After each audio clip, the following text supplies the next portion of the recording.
Owing to its strategic location in the eastern Mediterranean, Cyprus has, over the centuries, seen its fair share of war and upheaval. Just 4 years after gaining its independence from Britain in 1960, the UN Security Council established the peacekeeping force in Cyprus known as UNFICYP. The mission was set up to quell the fighting that had broken out between the Greek Cypriot and Turkish Cypriot communities over disagreements on how to share power in their newly formed republic. The purpose of the United Nations presence here since 1964 was to prevent a recurrence of the fighting between the Greek Cypriot and the Turkish Cypriot communities, and to promote a maintenance of law and order and basically return the situation to normality.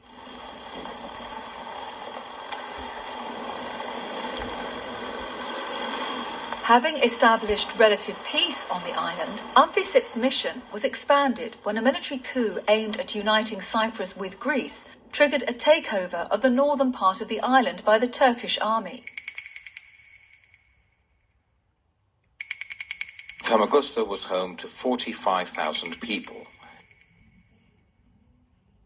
We fled on August 14th in 1974 as the Turkish army advanced. We never returned. Ever since, our hometown is dead, empty, abandoned, home to rats and reptiles. We can only stare and gaze at our homes through barbed wire. We're not allowed to return to live in our town. Famagusta today is home to nobody. It's a ghost town under the occupation of the Turkish army, with empty buildings looted of their interiors, decaying as the days go by. A war crime at a time of peace.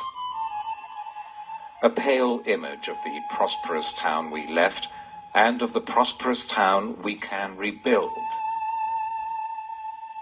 Before 1974, Famagusta was home to 45,000 Famagustans who lived happily and worked passionately to make Famagusta the first tourist destination on the island.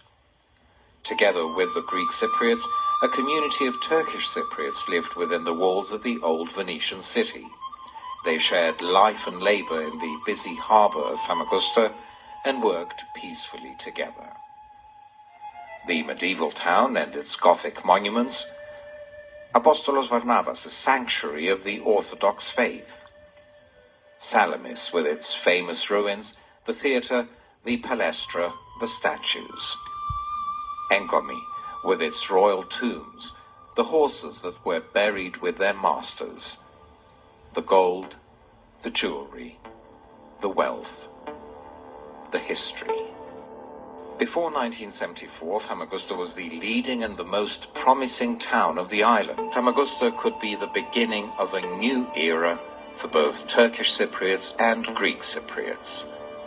A serious step towards the solution of the Cyprus problem.